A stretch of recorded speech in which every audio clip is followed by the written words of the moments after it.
تمام تعریفیں اس اللہ تعالیٰ کے لیے ہیں جو تمام جہانوں کا پالنے والا ہے، جو رحمان بھی ہے، رحیم بھی ہے، جو قیامت کے دن کا مالک ہے۔ اے اللہ، ہم تیری ہی عبادت کرتے ہیں اور تجھ ہی سے مدد چاہتے ہیں۔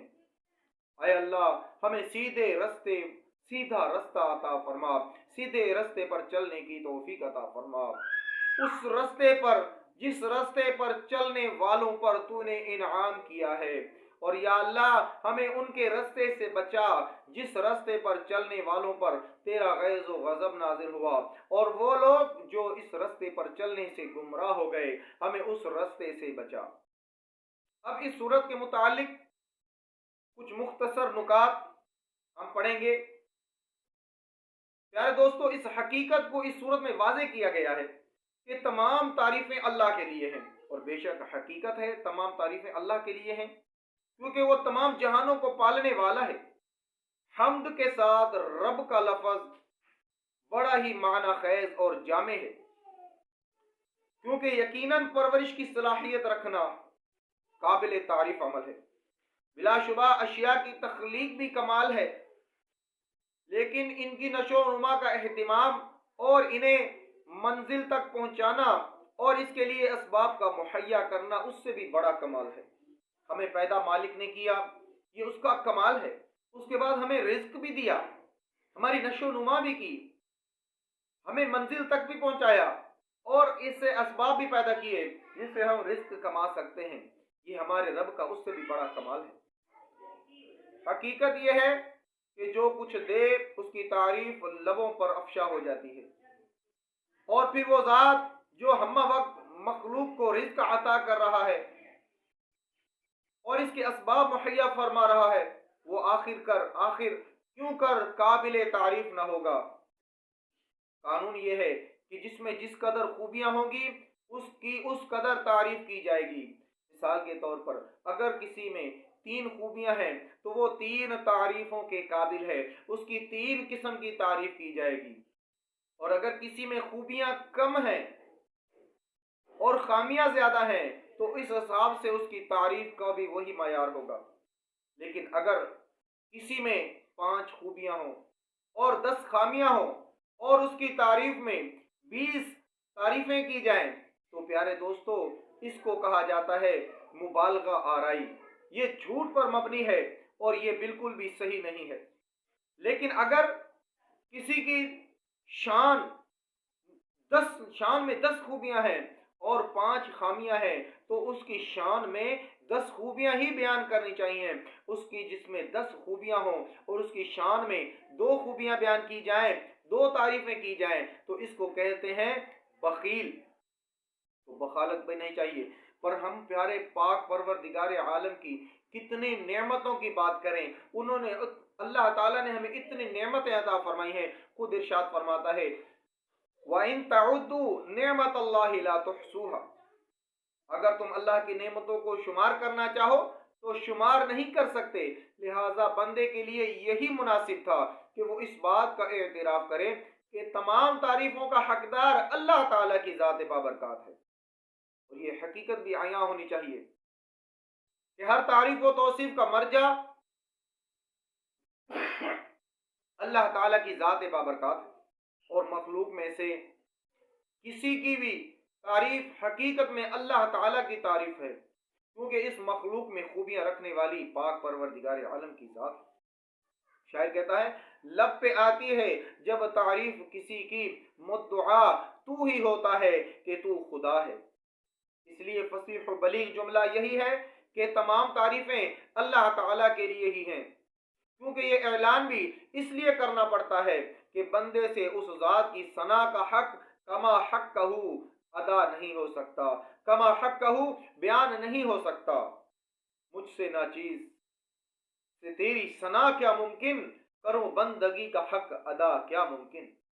ایک اہم سوال جو ہمارے ذہنوں میں پیدا ہوتا ہے وہ یہ ہے کہ ایک بندہ نافرمان ہے جو اللہ تعالیٰ کی اطاعت بھی نہیں کر رہا، تو اللہ تعالیٰ اس کو چاہیے تو یہ کہ جو نافرمان ہو اس کو اسباب پرورش بھی عطا نہیں کیے جانے چاہیے۔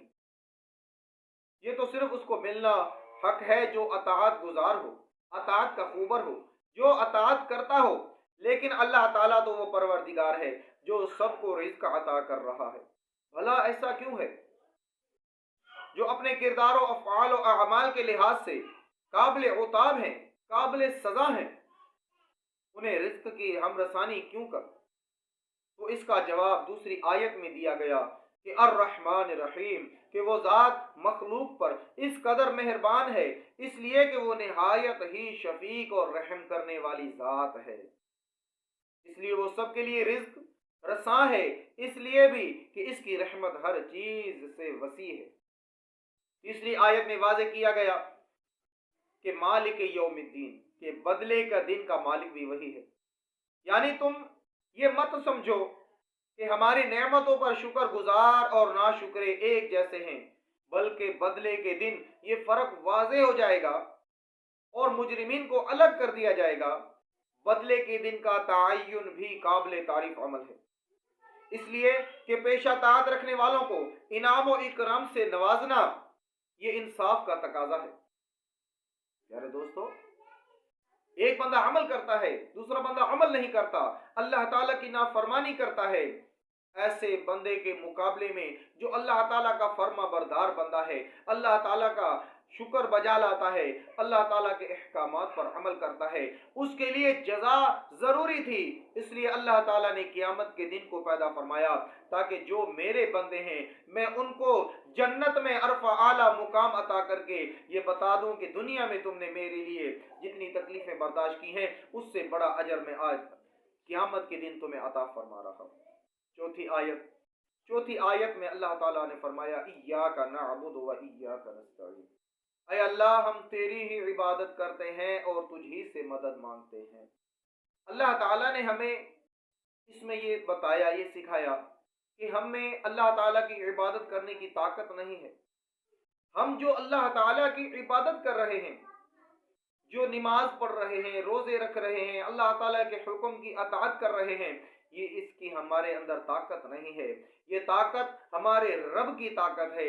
اسی لیے فرمایا گیا کہ یہ دعا مانگو، ایاک نعبد، یا اللہ ہم تیری ہی عبادت کرتے ہیں، و ایاک نستعین، اور اس عبادت کرنے میں ہم تجھ ہی سے مدد کے طلبگار ہیں، کیونکہ اللہ کی مدد کے سوا تو ہم کچھ نہیں کر سکتے، اللہ ہی کی مدد سے ہم عبادت کر سکتے ہیں۔ اسی لیے اس آیت میں اس بات کو عیاں کیا گیا ہے کہ تم اس کی عبادت کرو اور اپنے اس فعل میں بالخصوص اسی کی مدد کے خواہشگار بنو، اور یہ اعتقاد قائم کرو کہ اس کے فضل و کرم کے بنا تم نعمت اطاعت کی توفیق نہیں پا سکتے، سو اپنے اعمال و صالح اور ذوق عبادت کو اپنے آپ کا کمال مت سمجھو، بلکہ اس عمل کو اللہ تعالیٰ کی توفیق سمجھو، اس عمل کو اللہ تعالیٰ کے فعل سے منسوب کرو، کیونکہ ایسا کرنا بھی بندگی کے عمل کے برابر ہے، ایسا کرنا بھی بندگی کا حصہ ہے۔ تیری توفیق سے حاصل ہے اعمال کی زینت، میرا ہر حسن و عمل اے اللہ ہے تیری عنایت، توفیق دے نہ اگر تو کچھ ہو نہیں سکتا، توفیق دے اگر نہ تو کچھ ہو نہیں سکتا، سجدے قیام اور رکوع کچھ ہو نہیں سکتا۔ سبحان اللہ۔ 5ویں آیت، اہدنا الصراط المستقیم، بندہ نماز میں کھڑا ہے، روزے کی حالت میں بھی ہے، خانہ کعبہ کے سامنے بھی کھڑا ہو، پھر بھی دعا مانگتا ہے اہدنا الصراط المستقیم، یا اللہ ہمیں سیدھے رستے پر چلا، سیدھے رستے پر استقامت عطا فرما۔ اس آیت میں بندے کو اس بات کا متمنی بنایا گیا ہے، پابند کیا گیا ہے کہ وہ جب بارگاہ پروردگار میں کھڑا مصروف عبادت ہو تو اس کی بارگاہ سے صراط مستقیم کی طلب کرے۔ کیا اچھا طرز عمل ہے کہ بندہ پہلے ہی اس احد و صمد کی تعریف و توصیف سے زبان کو تر کر رہا ہے، زبان کو تر کرتا ہے، اس کے بعد سیدھے راستے کا سوال کرتا ہے، کیونکہ اس بندے کو پتا ہے کہ مجھے اس راستے پر چلانے والی اگر کوئی ہستی ہے تو وہ میرے رب کی ذات ہے، تو پھر کیوں نہ اسی سے ہی سیدھے راستے کی طلب کی جائے۔ اس آیت کریمہ سے یہ بات بھی ثابت ہوتی ہے کہ صراط مستقیم پر چلنے کی توفیق اللہ تعالیٰ کی طرف سے میسر آتی ہے، بندے کا اپنا کوئی کمال نہیں، نہ کہ انسان کی اپنی کسی کوشش کا عمل دخل ہے۔ ایک تو یہ ہے کہ کبھی کبھار سیدھے راستے پر چلا جائے، اور دوسرا یہ ہے کہ تسلسل کے ساتھ سیدھے راستے پر چلا جائے، اور بندگی یہی ہے کہ صراط مستقیم پر چلنے میں دوام ہو، مسلسل مستقل اس راستے کا پابند ہو کر اس راستے پر چلا جائے۔ پیارے دوستو، صراط مستقیم پر کار بند رہنے کے بے شمار فائدے ہیں، ان میں سے کچھ بیان کرنے کی سعادت حاصل کرتے ہیں۔ پہلا یہ ہے کہ بندے کا اپنے رب کے ساتھ تعلق قائم ہو جاتا ہے، رابطہ قائم ہو جاتا ہے۔ جب بندہ نماز پڑھے گا، اس رب سے دعا مانگے گا، اس اللہ تعالی سے اس کا تعلق اس طریقے سے مضبوط ہوگا کہ رب کو بھی پتا ہے کہ میرا بندہ میرے علاوہ کہیں نہیں جائے گا، یہ میرا بندہ ہے، مجھ سے طلب کر رہا ہے اور میں ہی اس کو عطا کرنے والا ہوں۔ دوسرا ہے بندے میں خوئے بندگی پیدا ہوتی ہے، یہ جلا پاتی ہے، یہ طاقت حاصل کرتی ہے کہ جس رب کی عبادت تو کر رہا ہے، جب وہ تجھے اپنے راستے پر چلاتا ہے تو اس کی بندگی کرنے کا مزہ آ جاتا ہے۔ نمبر 3 ہے بندے میں عاجزی و انکساری، بندہ عاجزی و انکساری کا پیکر بن جاتا ہے، بندے میں عاجزی آ جاتی ہے۔ شیطان میں تکبر تھا، تباہ و برباد ہو گیا، لیکن بندے میں عاجزی آ جاتی ہے۔ جیسے جیسے اس کے درجات بلند ہوتے ہیں، ویسے ویسے اس میں عاجزی زیادہ سے زیادہ ہوتی جاتی ہے۔ بندے میں اپنے رب کے لیے جذبہ اطاعت پیدا ہوتا ہے۔ اہدنا الصراط المستقیم، صراط مستقیم پر چلنے سے بندے میں اپنے رب کے لیے جذبہ اطاعت پیدا ہوتا ہے۔ دوسرا ہے دل میں محبت الہی جگہ پاتی ہے جو کہ عین عبادت ہے۔ دل میں محبت الہی مضبوط ہوتی ہے کہ یا اللہ تو ہی ہے جو مجھے اس راستے پر چلانے والا ہے۔ بندے میں تصور آخرت مضبوط ہوتا ہے کہ اگر میں غلط راستے پر چلا تو قیامت کے دن مجھے عذاب کا سامنا کرنا پڑے گا، اس لیے دعا مانگتا ہے کہ یا اللہ مجھے سیدھے راستے پر چلا۔ تو اس کا جو عقیدہ ہے کہ قیامت کا دن ہے، اس پر اس کا عقیدہ اور بھی مضبوط ہو جاتا ہے، بندہ نیکی اور بھلائی کی طرف مائل ہو جاتا ہے، بندہ شیطان مردود کے حملوں سے حفاظت میں آ جاتا ہے۔ عند اللہ بندے کا درجہ اور مقام بلند ہوتا چلا جاتا ہے، بندے میں توکل جیسی نعمت نمو پاتی ہے۔